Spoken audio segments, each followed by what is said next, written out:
And you've been here for, how many years have you been here? This is my 20th winter. Yeah. I came here to build the super quad and never left. And you said you're from Southern California? Originally. Yeah. Yeah. So, and you came out here, you just loved it? Yeah. Instantly? Yeah. I was here 4 months building the super quad, and I fell in love with the valley, fell in love with the people. Yeah. The state of Maine, great people, and the lack of people. Right. There's only 1 million people in the state of Maine. I love that. Yeah. It's like, it's nice to drive to work and not see any street lights, or anything like that. It's and what's really fun is I can go to Portland and be walking down the street and see people I know. It's like, where does that happen? Sugarloafers not are in Los everywhere. Angeles. Yeah, right. Yeah, sugarloafers are everywhere. Yeah, they're everywhere. Now, in the summer at the Outdoor Center, you operate your store down there, your bike shop, which includes bike rentals, repairs, and sales as well. Or maybe you can tell us about it. A little bit of retail, but it's mainly rentals and repairs at this time. This will be the 3rd summer. I just finished last summer was my 2nd summer, and it all came about because of the commitment with the town and the bike club to improving and building new bike trails. So, and it's always been a thing for years. We've been riding here for years, but the last 3 summers it's taken off. It's a whole new level now. Yeah. So with that in mind, with the town making that commitment, and we needed a bike shop. You got to have a bike shop. Right. Because people are coming up. If you want people to come up here, and things happen, you ride your bike and things break and this and that, and just even the local people need tune-ups, and the tune-up and repair have been huge. I try to always do my own repairs on my bike, but I'm not always that successful. It's not that easy. Well, it's kind of basic, but you have to have the tools. Yeah. If you don't have the right tools, people try to do things with the wrong tools, and then they can make their issues worse. So. Right. But it's a great to see people, and I get to make people happy. They bring in bikes that they're just like pulling their hair out, and then they go out and it rides. It's great, And take us through a tune. What a tune for a bicycle? What exactly do you do? And do you check safety? Do you check what do you go through? Basically, when I do a full tune, I go through. I take the wheels off, I take everything off, I clean. Cleaning is a big part of it, because a lot of people don't clean their bikes, and they come in, and so clean the bike, true the wheels.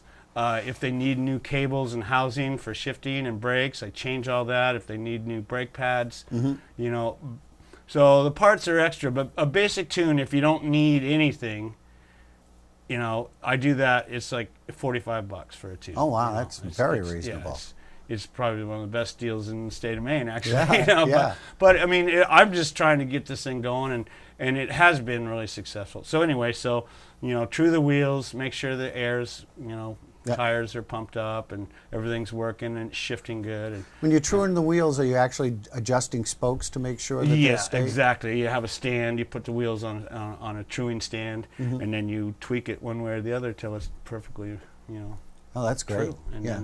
then, people come in. I mean, if you ride a lot, you're gonna, you're gonna tweak a rim a little bit. You hit a rock a little bit too hard, and after a time, they get out of true. And you have rentals? Yeah, I have a fleet of rentals. They're basic mountain bike rentals. I don't have any high-end rentals. They're good bikes. Well, I mean, but they're high-end not can full be- suspension. They're not Yeah. full suspension. Yeah. But they're basic. I have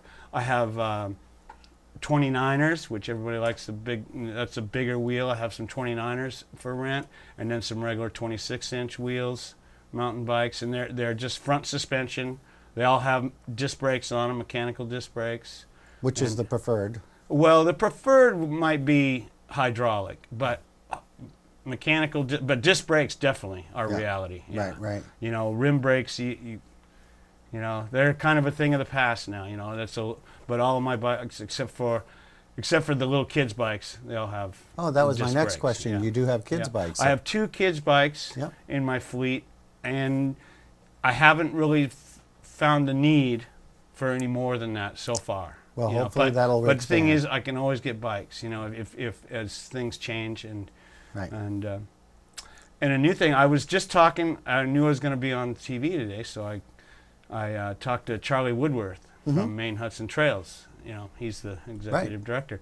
I talked to him on the phone yesterday, and last summer, the Maine Hudson Trails was in there. Right. They had a person in there, some retail stuff. They were doing snacks and drinks and information. And I mean, we had a sign out, and so that was really good. The two of us working together, and people are now reserving bikes to go ride to the huts. You know, and a thing that's going to happen this year that Charlie just told me is vehicle-supported bikes.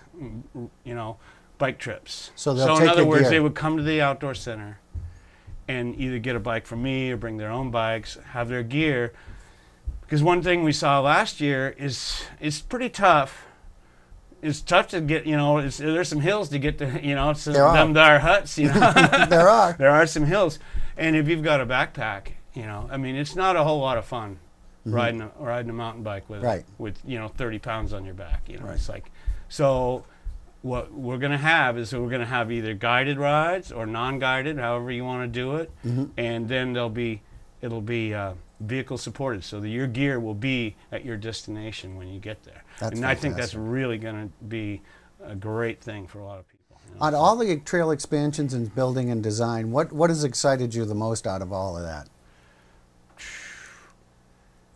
Is it the terrain? Is it the... Well, really what it is taking trails that we've been riding. Some of the trails are new trails. You know, we're building new trails. And then we've actually gone, this is the town's trail crew has actually gone like across the river near the narrow gauge, where we've been riding some what we call rake and ride trails, you know, where they just have been there for a while, but you're riding, they get rooty and worn out. And so what we're all about is sustainability, sustainable trails. Right.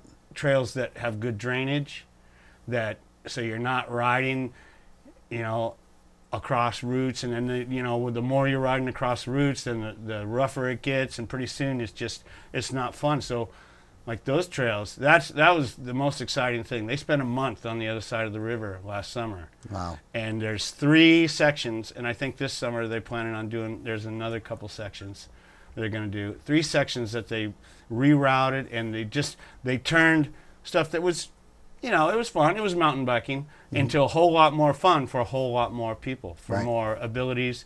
You know, if you're a novice, it has some flow to it.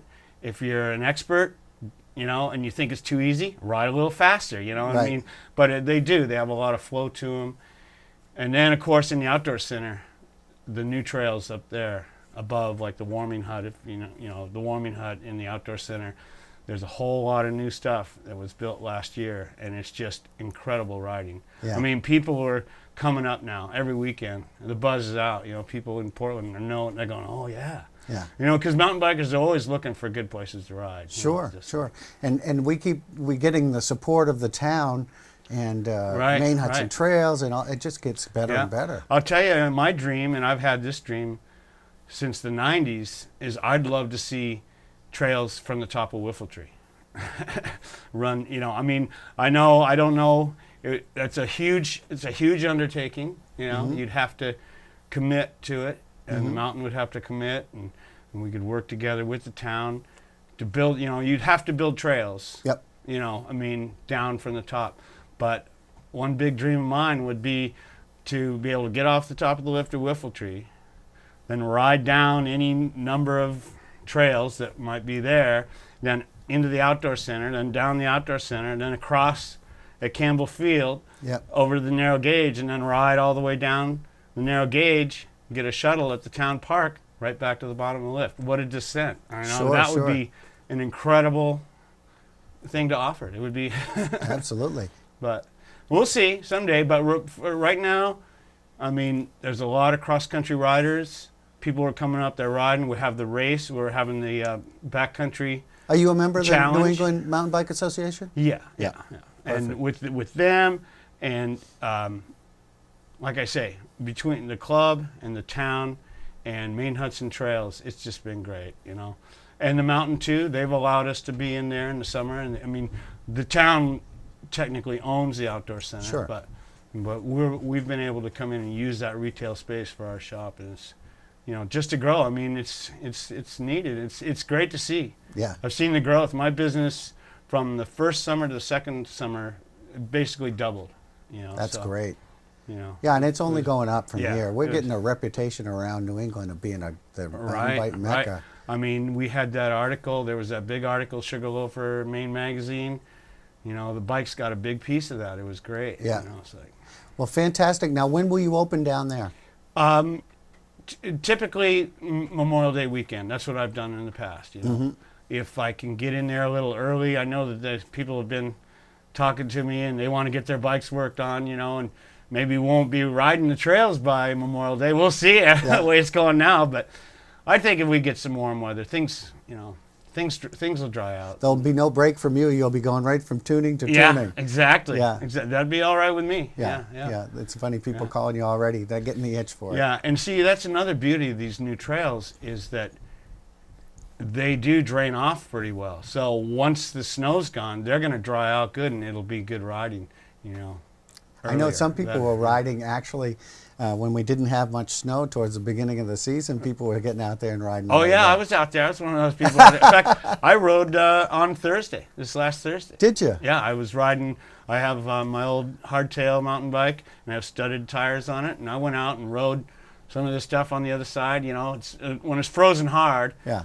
You know, but then when it gets softer, then of course there's the fat bikes. I mean, Tell us about the fat bikes. Do you think the fat bikes are going to get more and more popular? I'd love to see that. I'd like to be a big part of that. I'd like to maybe even venture into, you know, renting fat bikes. Because in I the know winter. there was an Yeah. issue how heavy they used to be. It wasn't Right. always an enjoyable ride when you're going uphill. Right. They've come out with these new carbon fiber. And Well, different that ones and they are mountain bikes, and they have gear, so you can gear down. And like for instance, the other day when I went out, as I started going up the other side and got in the sun, it was softening up a little bit. So with the regular size mountain bike tires, you get in about, you know, 1.5 to 2 inches deep, and it's just too much work. You're spinning, you know, even with studs, you know. Yeah. But with those fat tires, and you put you run them at like 8-9 pounds of pressure, Yeah. and they'll just go, you know, they'll float, you know, it's good flotation.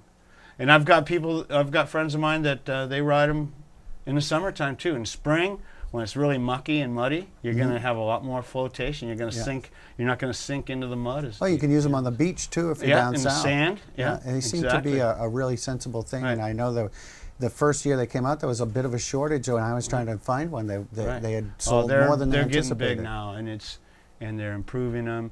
And I've only last winter one day I went out with Dave Hughes from the club, and I got to borrow a fat bike and just went one ride on it, and I go, that's going to be a purchase in my future. You know, It's funny how you can reinvent the bike. Yeah, into well, something you know, that's it's exciting. funny because you'd think, oh, it's going to be all clunky, but really, they're a mountain bike, and they handled.